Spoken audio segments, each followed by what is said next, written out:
aí, galera, como é que vocês estão? Eu sou a Carol. E eu sou o Ducho. E esse é o primeiro de uma série de 3 episódios que a gente vai falar sobre tatuagem no Japão. Sim.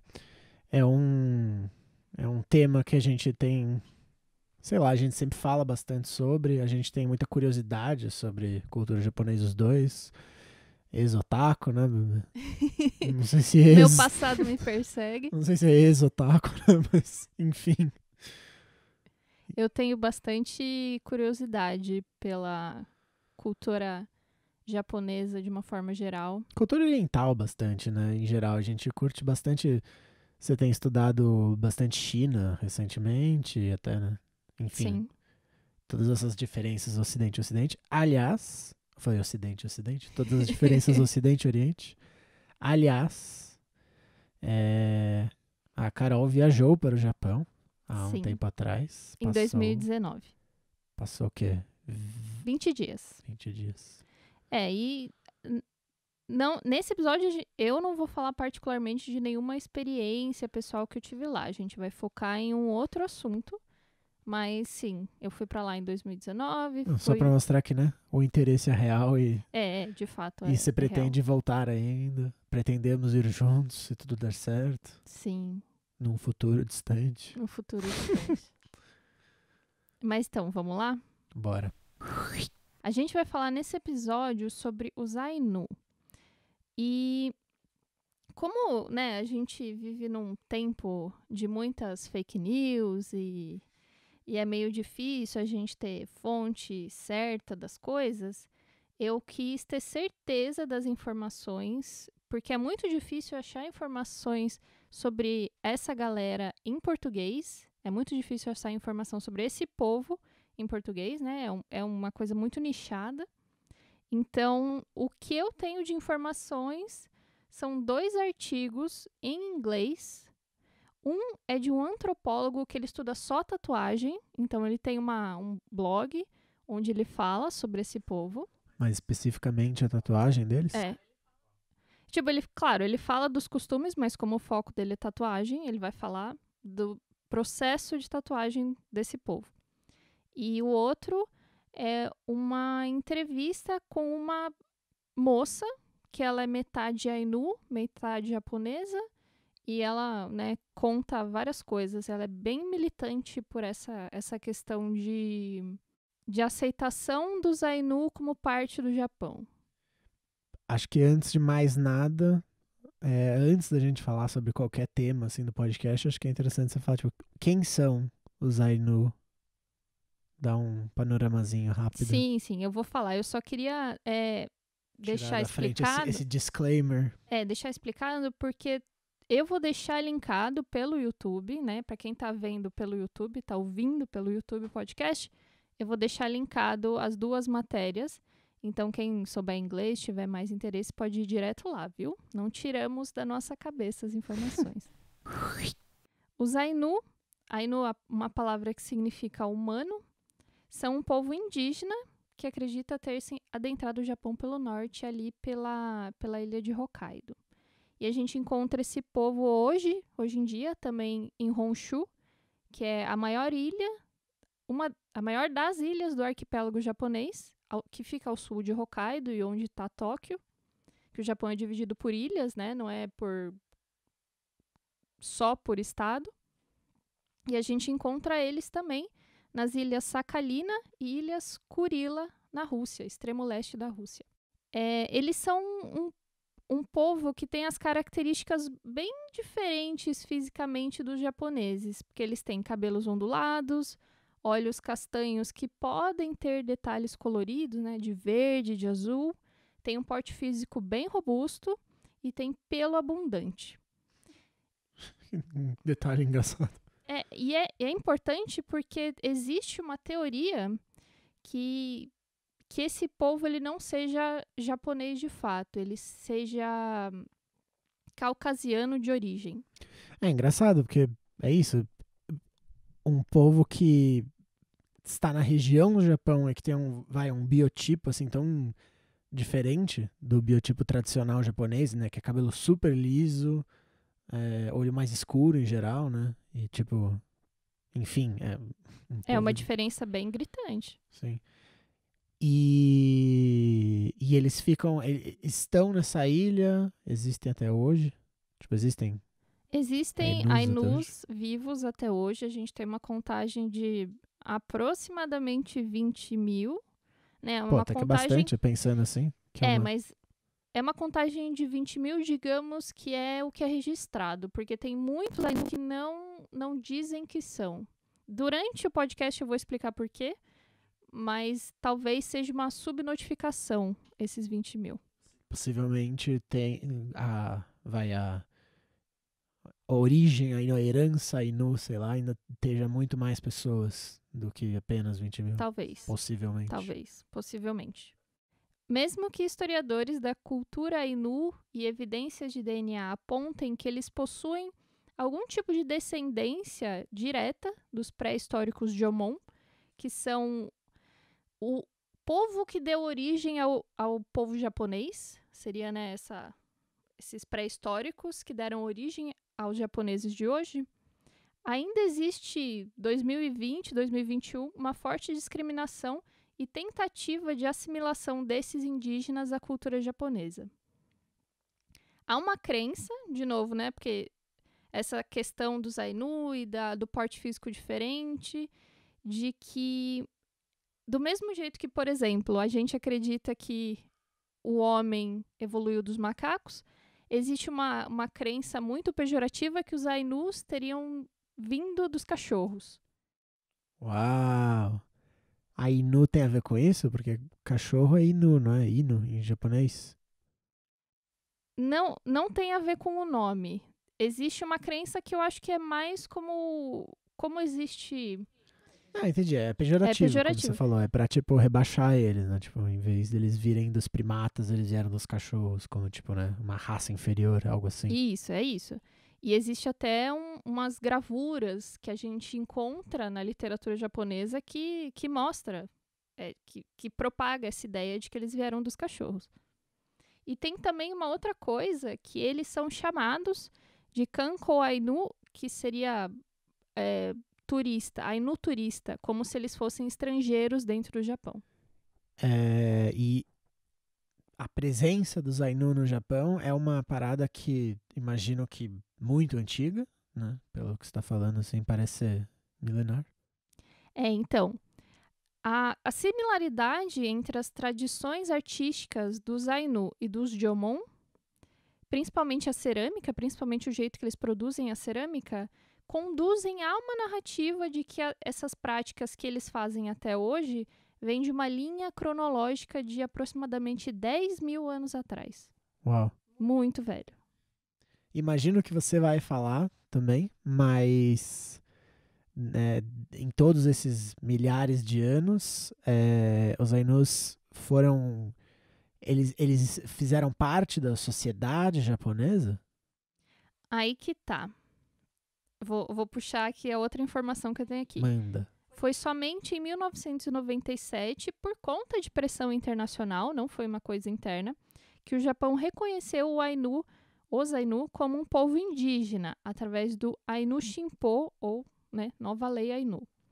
Agora, segundo a Chisato, que é a moça que é entrevistada, que eu falei nas referências, que ela é meio Ainu, meio japonesa, ela diz que reconhecer os Ainu como povo indígena é diferente de reconhecer eles como povo indígena japonês. Porque reconhecê-los como japonês acarretaria em políticas públicas mais robustas para proteger e demarcar as terras, ou a criação de maiores oportunidades de trabalho e educação, e também, que é muito importante, mudar a percepção pública que os japoneses têm sobre eles. É isso, quando é uma pessoa que ela é cidadã do país, ela é tipo isso, no Japão, você ser japonês, você, né, tá dentro do sistema japonês, da burocracia japonesa, né, o Estado japonês está ali para, né, te dar todos os seus direitos e você também tem os deveres de cidadão, enfim. E quando você não é, você justamente não faz parte de tudo isso, né? É um jeito muito... É uma estratégia bem brutal, assim, né? Pra, tipo, não lidar com isso. quase, me parece, né? Tipo, Uma grande questão é que os Ainu vêm sendo assimilados à cultura japonesa de forma muito forte. E como existe toda essa questão social, né, essa perseguição quase social, existe muito preconceito, muitos Ainu renunciam à cultura e, e ainda os que sobrevivem e o que se mantém dizendo, não, eu sou Ainu e esse é o meu povo e eu quero manter as tradições vivas, eles também sofrem um ostracismo pelas pessoas. Então não é incomum achar relatos que eles são xingados, as crianças são perseguidas. O que é isso, né? Não existe, pelo menos, né, nos artigos que eu li, não existia uma tentativa de mudar a percepção pública desse povo. é engraçado, né? Quantas semelhanças não tem com trocentos outros povos indígenas, né? Sei lá, os indígenas brasileiros, né? As diversas tribos brasileiras, que é um processo muito parecido que teve, né?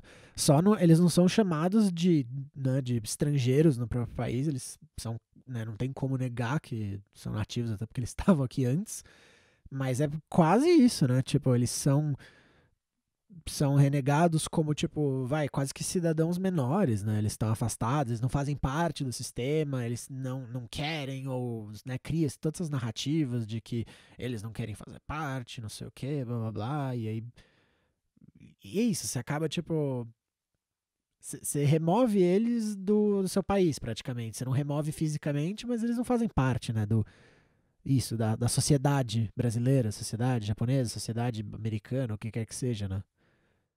O que eu acho que é diferente, que a gente precisa diferenciar aqui, né, entre esse povo indígena japonês e o povo nativo brasileiro, é que a gente não consideraria uma tribo indígena que está no Brasil como estrangeira. A gente Claro. considera como nativo, como brasileiro.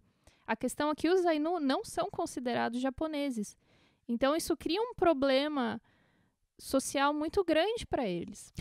E é engraçado que, assim, se você for pensar, assim, você pode argumentar, não, de fato eles não são japoneses, porque eles vieram pra cá, eles são, né, etnicamente diferentes do Japão, etc., mas eles estão lá 10 mil anos, né? Então, tipo, eles fazem parte do país. Não é como se, não é como se fosse uma imigração de um povo que chegou, sei lá, nos anos 50 no Japão e se instalou lá, né? Tipo, é uma coisa de milhares de anos, né? Não é uma parada. É isso, não é que eles estão ali, chegaram há pouco e é um pessoal que, né, não sabe como que o país funciona, não sei o quê. Pô, os caras estão lá desde o começo, praticamente, né? E como eu falei antes, as evidências históricas, evidências de DNA, dizem, acredita-se, supõe-se que eles são descendentes desse povo de Omon. Então, não é possível, segundo essa linha de raciocínio, que eles sejam estrangeiros, porque eles são descendentes diretos do povo que originou o povo japonês. Agora, imagino que tenham feito todas essas coisas de DNA e não sei o quê, até pra meio que não reconhecer, né? Como tipo, não, vamos tentar achar algum jeito de dizer que não, eles não fazem parte, né, da nossa herança genética ou o que quer que seja. Pelo que eu li, é exatamente pelo contrário. É a galera que estuda esse povo que está tentando legitimar a presença deles no Japão. Não, tá, entendi. Não, mas o que eu quero dizer é isso, né? Tipo, tiveram que fazer todo um teste de DNA, sabe? Pra meio que achar uma prova pra poder dizer ou sim ou não, né? Mas, tipo, não é. De novo, não é que foi uma coisa que é sabida, eles fazem parte da sociedade, da cultura, né?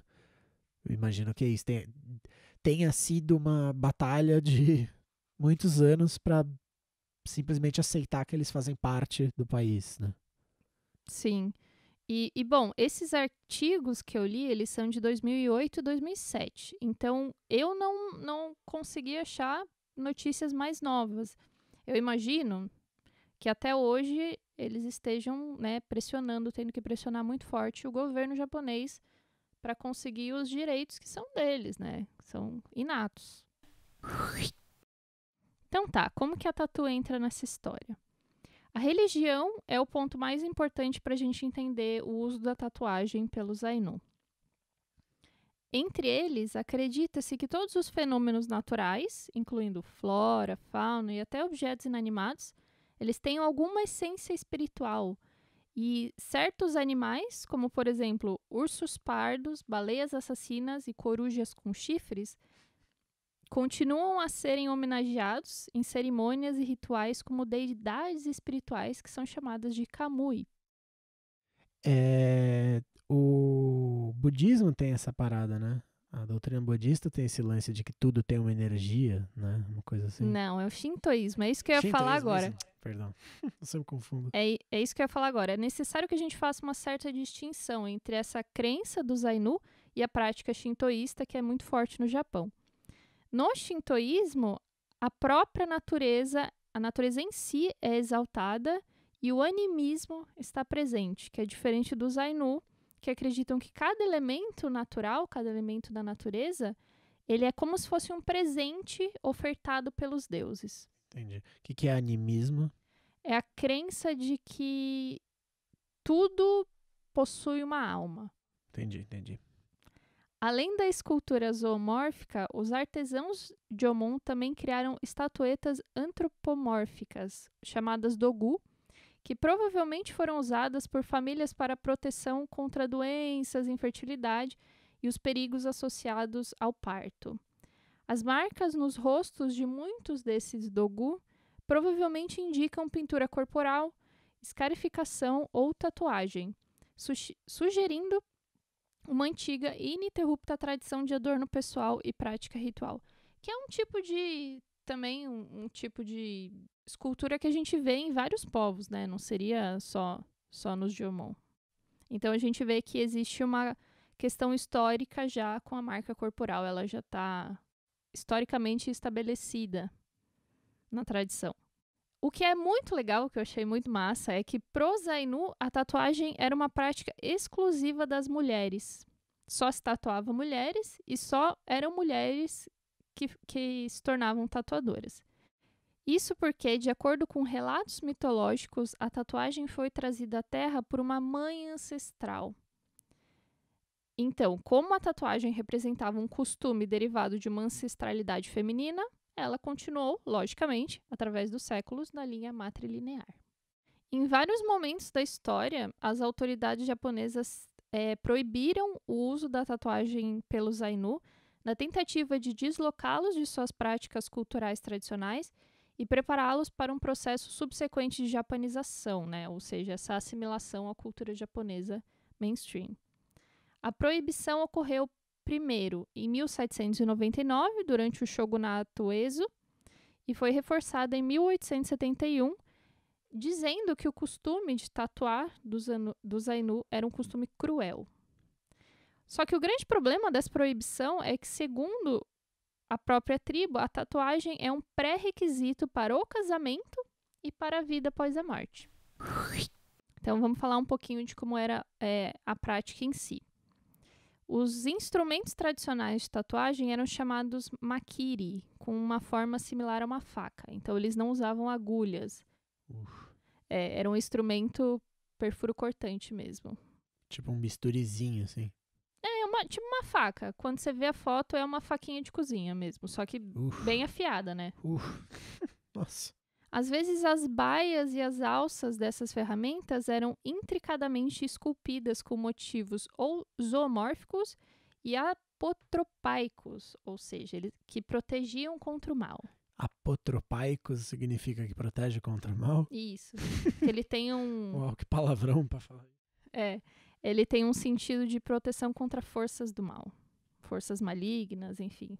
E aí eles vinham com a faquinha, molhava com a tinta Vinham com a faquinha. E ia cortando, assim. Então, era assim, ó. No ritual, à medida que o corte ia se intensificando, né? Porque não tinha agulha, era no corte. O sangue era limpo com um pano saturado em um antisséptico natural, feito de cinzas quentes de madeira, que era chamado de nire. E a fuligem...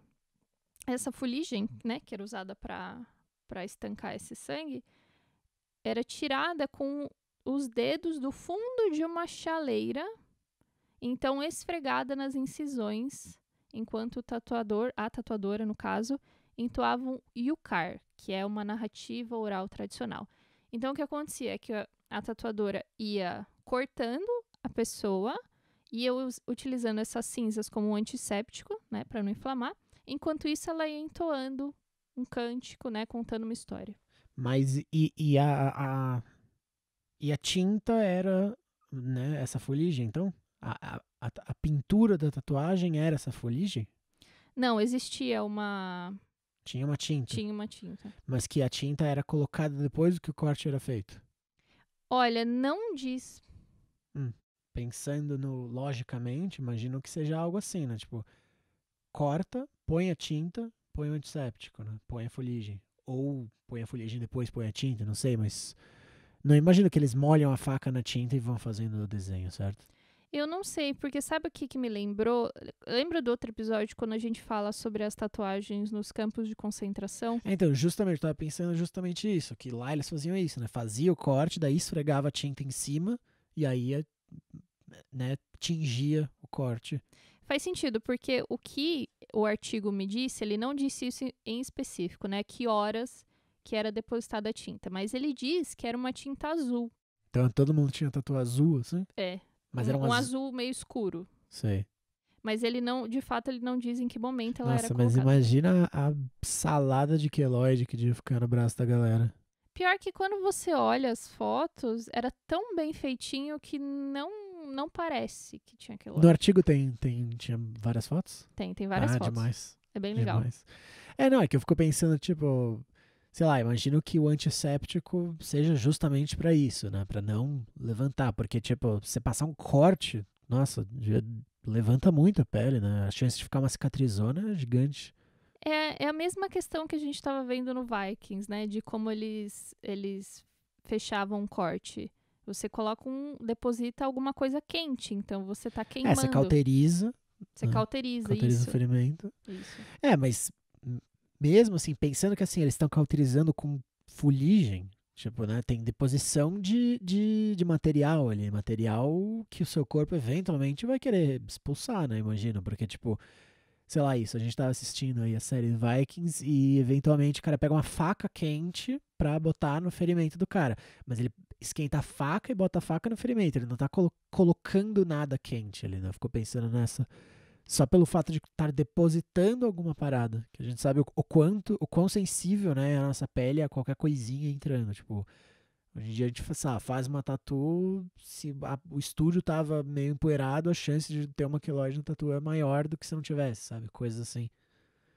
Fico pensando nesse tipo de coisa. Como que era o processo de cicatrização dessas tatuas também, né? Não tem documentado como era o processo em si. Eu imagino também que o lance do canto, né, tenha muito também ser um calmante também, né? Ser um mantra que imagino que a moça canta, a moça que tá tatuando, né?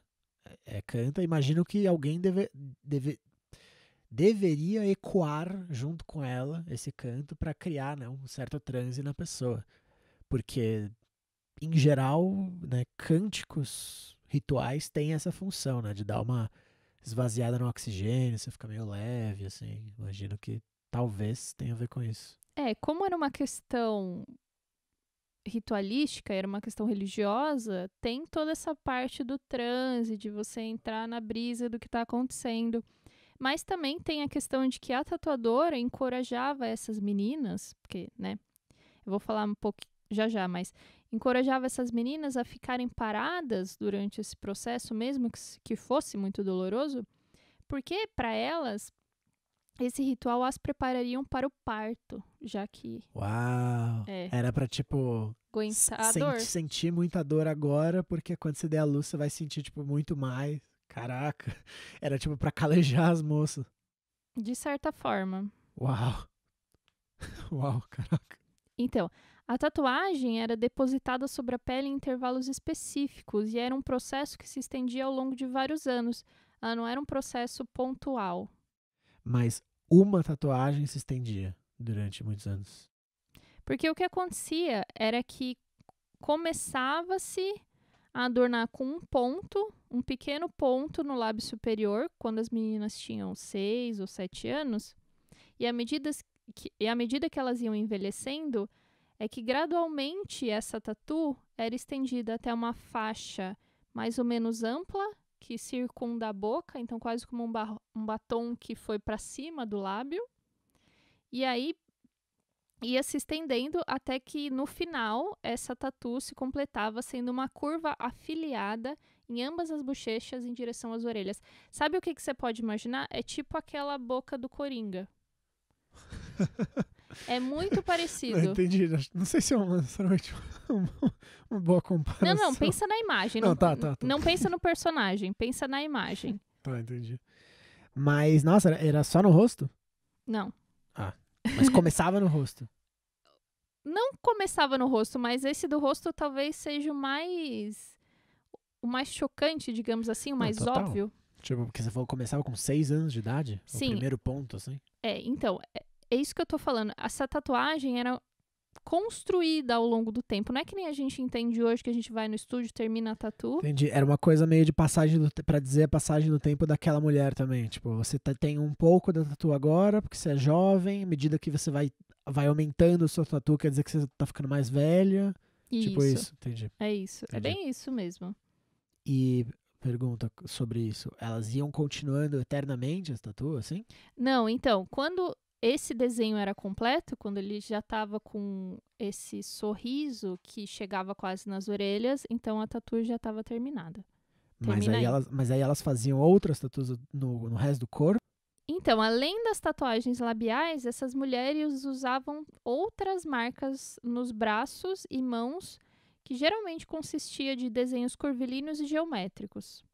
Esses motivos tinham a intenção de proteger as jovens de espíritos malignos. Um desses motivos, um desses desenhos, representa uma espécie de amarração que também era a mesma amarração que preparava os mortos para o enterro.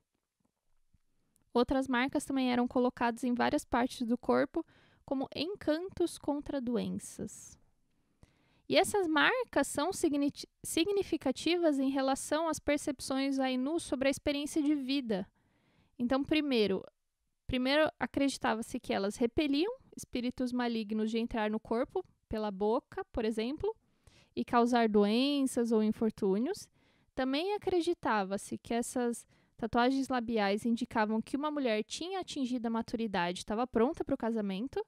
Então, no momento que ela terminasse essa tatu, ela podia se casar.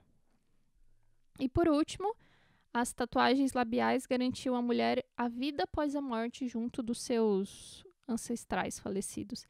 Então, era como um ciclo completo, né? Você começa na infância e você termina com um símbolo que vai te colocar junto com os seus parentes, com os seus ancestrais. Curioso pensar em relação com como o Japão em geral tem a tatu, né? Outras culturas japonesas têm a tatu, que é uma parada super pessoal e super escondida no corpo, né? E, tipo, você não expõe a sua tatu, né? Ele tem, como a gente vai falar nos próximos episódios sobre o Japão, a tatuagem, pelo menos a tatuagem um pouco mais moderna no Japão, tem um sentido de, tipo, ser uma coisa muito pessoal, muito única, sua, que você faz para você, ela fica escondida, as outras pessoas não veem. E essa aí é, tipo, mão, cara, tipo, não é zero escondida, assim, né? Tipo, uma tatuagem completamente à mostra. Mas você entendeu o porquê que ela é completamente à mostra? Não, entendi, porque fica em locais que estão expostos justamente para proteger, para não vir, né, os mal-agouros que estão, né, que poderiam atacar essas partes expostas do corpo. É bem isso. E também tipo um repelente. Isso, é que nem um repelente contra mal-agouros mesmo. Ela tem toda essa simbologia ritualística, religiosa. Entendi. Ela é usada só como esse fim, não é um adorno estético. Também é observado que as filhas dos chefes foram tatuadas nos braços antes de qualquer outra mulher na aldeia. Então a gente pode, né, fazer uma hipótese. Que também tinha alguma coisa hierárquica também ali, tinha né? alguma questão de status social. Você viu uma menininha com uma tatu no braço, tipo, isso aí é importante. Não necessariamente, mas Não, eu digo, porque elas têm uma idade pra começar. Não, justo, mas eu digo, pelo que você falou, pela ordem, né, que elas fazem a tatu, se você vê uma menina que tem uma tatu no braço antes de ter, por exemplo, essa tatu no rosto completa, pelo que você disse, provavelmente ela então é filha do chefe, porque as filhas do chefe faziam a tatu no braço primeiro. Não é exatamente assim. O que eu entendi do que ele estava comentando sobre isso, né, do que o antropólogo comentou sobre isso, é que se as meninas estivessem em idade de começar a tatuar a boca, as que fossem filhas importantes começavam primeiro do que as outras. Entendi. E só uma coisa, não sei se tem muito a ver com isso, né, com o tema, mas fiquei curioso. Era uma sociedade mais matriarcal, por acaso? Tipo, pelo fato das mulheres, de só as mulheres terem a tatuagem, ser uma coisa de proteção, e elas terem esse símbolo de proteção, e fala alguma coisa no artigo a respeito disso? Eu não me recordo de nada específico a um matriarcado, digamos assim, de ser uma tribo matriarcal. Eu acredito que não. Posso estar errada, porque eu li 2 artigos que não focavam tanto nessa questão. Um artigo focava na questão da tatu e o outro, como era uma entrevista, a moça estava falando muito sobre os direitos dos Ainus. Então, essa parte mais de organização social, eles não entraram muito. Não, entendi. Não, é só porque eu fico pensando isso, porque em geral, em muitos povos, quando você vê, principalmente povos que têm, a presença da tatuagem, e principalmente quando a tatuagem tem esse caráter mais de proteção e tal, em geral são esses membros mais importantes da sociedade que têm essas tatuagens, não é uma coisa 100% comum em todas as esferas da sociedade, e, né, pela imensa maioria das sociedades do mundo serem patriarcais, em geral, é os caras que têm as tatuagens, ou os caras que têm mais tatuagens, ou, né? É por isso eu fiquei pensando isso. Como você falou muito que tem essa coisa de só as mulheres fazerem as tatuagens, eu fiquei pensando se talvez não tem alguma coisa a ver com a organização da sociedade, de ter uma importância para as mulheres da sociedade maior do que em outras, né? Não, e é uma linha de raciocínio que faz muito sentido. Mas eu não sei te responder. É que ao mesmo tempo que é isso, também pode ser o contrário, né? Talvez pode ser alguma coisa até mais de marcação, até pra dizer, tipo, seu papel é ter filho, e por isso você tá fazendo a tatu, pra se acostumar com a dor, porque afinal de contas, né? Seu papel é ter filho. Pode até ser algo assim também, né? Imagino. A gente pode sugerir que alguns motivos, algumas tatuagens particulares, talvez tivessem associação com deidades específicas. Conta, né, a lenda de que as esposas das deidades foram tatuadas de formas semelhantes às mulheres. Então, se algum espírito maligno visse essas mulheres Ainu, eles se confundiriam por causa das tatuagens com essas deidades. E aí não iriam atacá-los. Isso, não iriam porque atacá-los. Porque ele ia ficar intimidado. Porque achariam que... Acharia que é a deidade ali poderosa e falar, melhor não mexer com ela. Isso.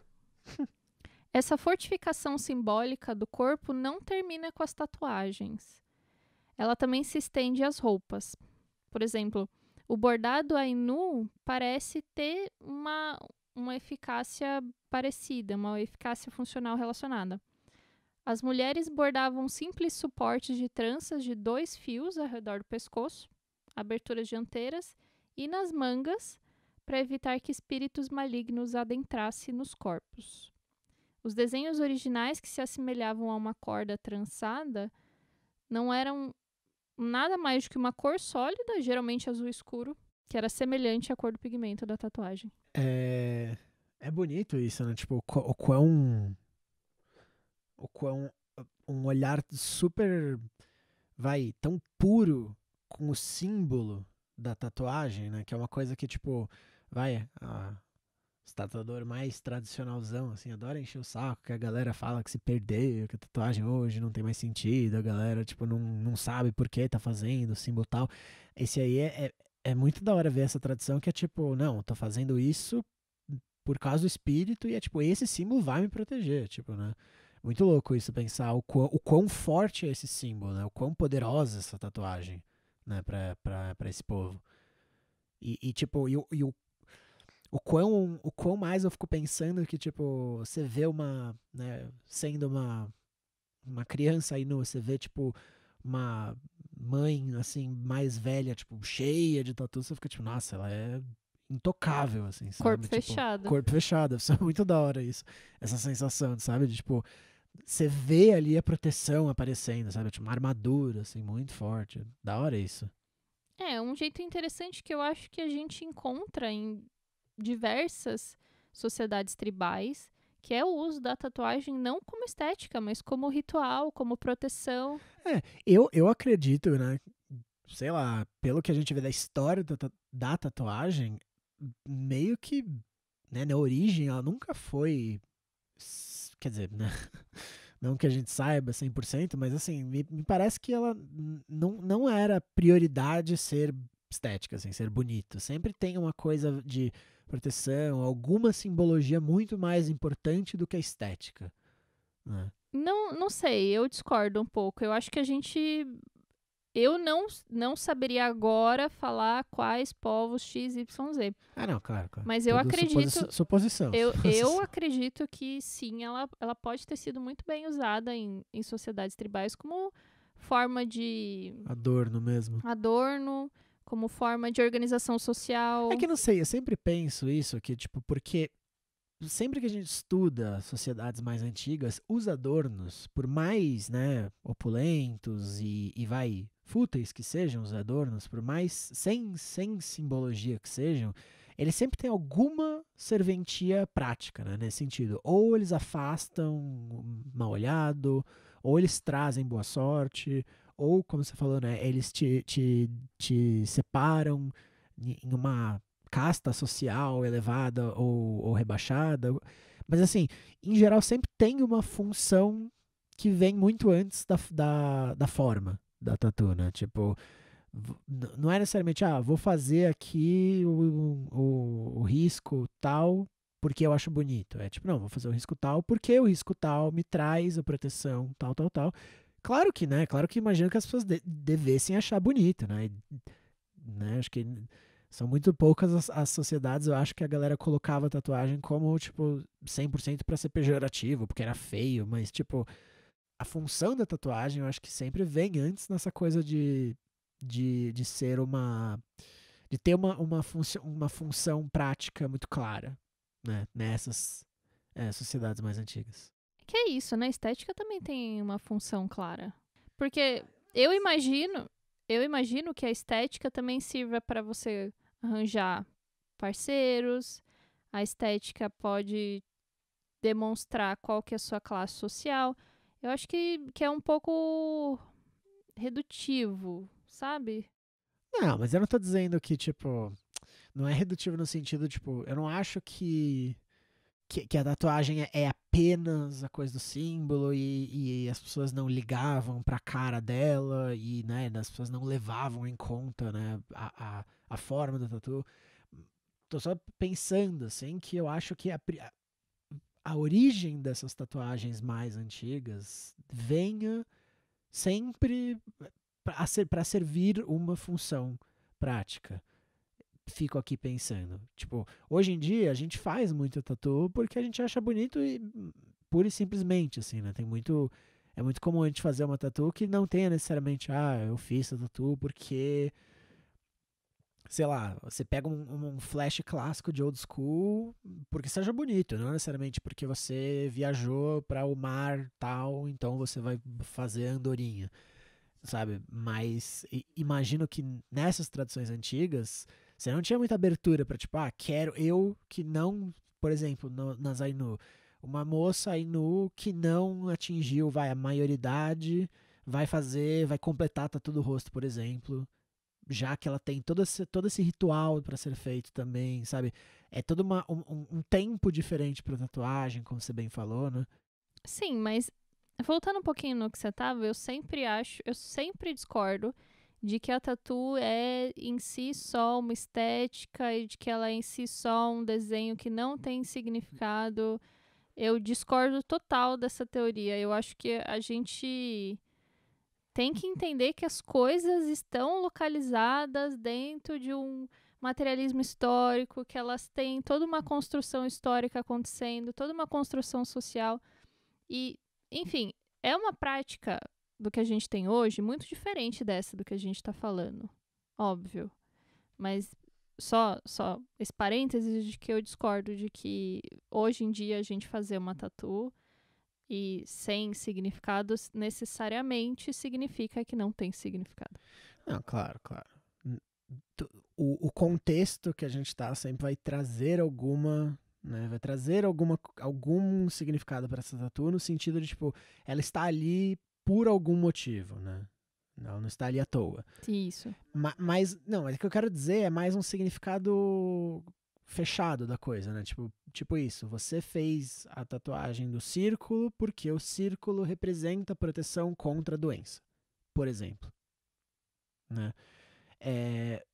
Ninguém, numa sociedade em que o círculo representa a proteção contra a doença, ninguém faria essa tatuagem se não fosse para isso.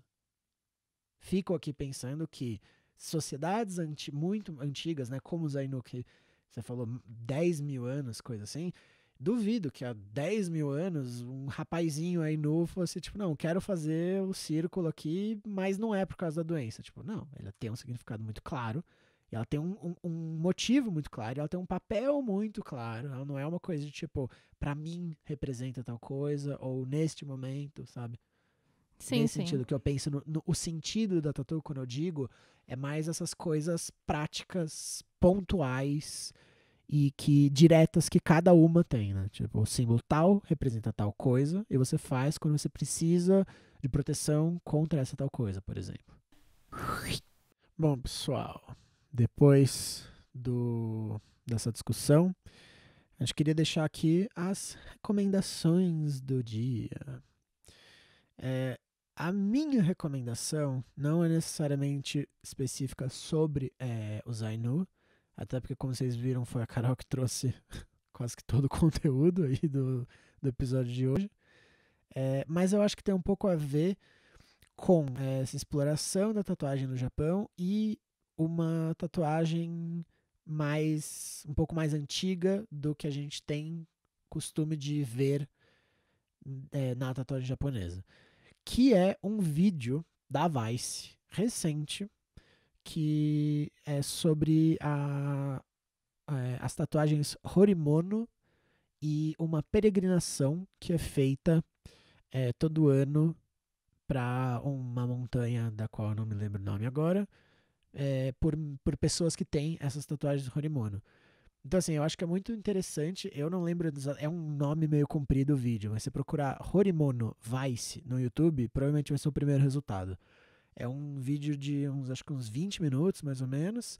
E é super interessante porque a tradição Horimono da tatu, ela tem muito a ver com esse jeito de enxergar a tatuagem das Ainu de ser símbolos de proteção. Então, ela é uma tatuagem que traz boa sorte e de trazer boas coisas para a pessoa que tem essa tatuagem, que é diferente de como veremos mais pra frente algumas tatuagens japonesas têm. E não sei, tem uma coisa muito bonita, assim, muito legal dessa espiritualidade com a tatu que as pessoas têm e desses ritos, né, sobre a tatu e de como as pessoas enxergam a tatu como uma parada espiritual para elas, tal. Então, enfim, eu acho que é um documentário bem bacana, não fala necessariamente sobre o povo Ainu, mas eu acho que vale muito a pena ver para qualquer pessoa que se interessa por tatuagem na cultura japonesa. A minha recomendação é que vocês sigam o antropólogo que eu falei aqui no Instagram. Ele faz bastante posts falando sobre tatuagem ao redor do mundo. Ele estuda isso, ele é um antropólogo focado nisso. Então, além do... claro, deixo recomendado o artigo, para quem sabe inglês. E deixo recomendado o Instagram dele. Como é o nome dele? É só procurar por Lars Krutak. E aí o Krutak é com K-R-U-T-A-Q. Não. Errei. Não é. É K-R-U-T-A-K. Lars Krutak. É isso. Então, é isso, galera. A gente se vê num próximo episódio sobre tatuagem na cultura japonesa, na sociedade japonesa. E é isso. Nos vemos no próximo. É isso, gente. Um beijão. Obrigada. Falou.